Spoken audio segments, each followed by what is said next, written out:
People's planet ಆರಂಭಿಸಿರುವ ನಮ್ಮ ಮರ ನಮ್ಮ ಬೆಂಗಳೂರು ಅಭಿಯಾನಕ್ಕೆ ರಾಜ್ಯಪಾಲ ಥಾವರ್ ಚಂದ್ ಗೆಹ್ಲೋಟ್ ಹಾಗೂ ಸಚಿವ ಈಶ್ವರ್ ಖಂಡ್ರೆ ಚಾಲನೆ ನೀಡಿದ್ದಾರೆ. ರಾಜಭವನದ ಅಂಗಳದಲ್ಲಿ ಸಸಿಗಳನ್ನು ನೆಡುವ ಮೂಲಕ ಚಾಲನೆ ನೀಡಿದ ಬಳಿಕ ಸಚಿವ ಈಶ್ವರ್ ಖಂಡ್ರೆ ಮಾತನಾಡಿ, ಜಾಗತಿಕ ತಾಪಮಾನ ಏರಿಕೆಗೆ ಗಿಡ ನೆಟ್ಟು ಬೆಳೆಸೋದೇ ಮಾರ್ಗ ಅಂತ ತಿಳಿಸಿದರು.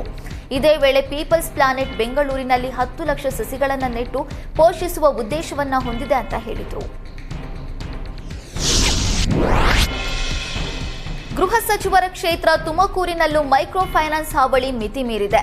ತುಮಕೂರಿನಲ್ಲಿ ದಂಪತಿ 2,50,000 ಪಡೆದಿದ್ದ ಸಾಲಕ್ಕೆ 4,70,000 ಬಡ್ಡಿ ಪಾವತಿಸಿದ್ರು. ಆದರೆ ಇನ್ನೂ ಕಟ್ಟಬೇಕು ಅಂತ ಮನೆ ಮೇಲೆಲ್ಲ 5 ಸ್ಟಾರ್ ಅಂತ ಪೇಂಟ್ ಬಳಿದು ಮನೆಗೆ ಬೀಗ ಜಡಿದಿದ್ದಾರೆ.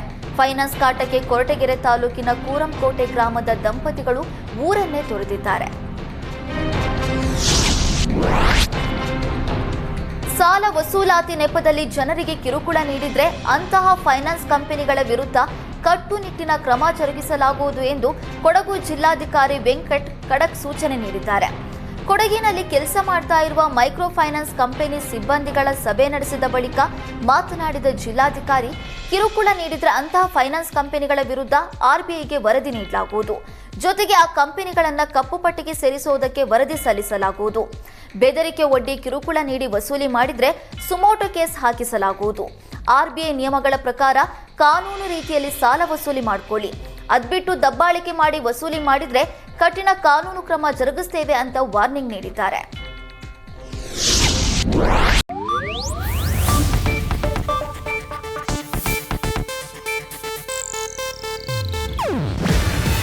ಇದು ಏಷ್ಯಾನೆಟ್ ನ್ಯೂಸ್ ನೆಟ್ವರ್ಕ್ ಪ್ರಸ್ತುತಿ.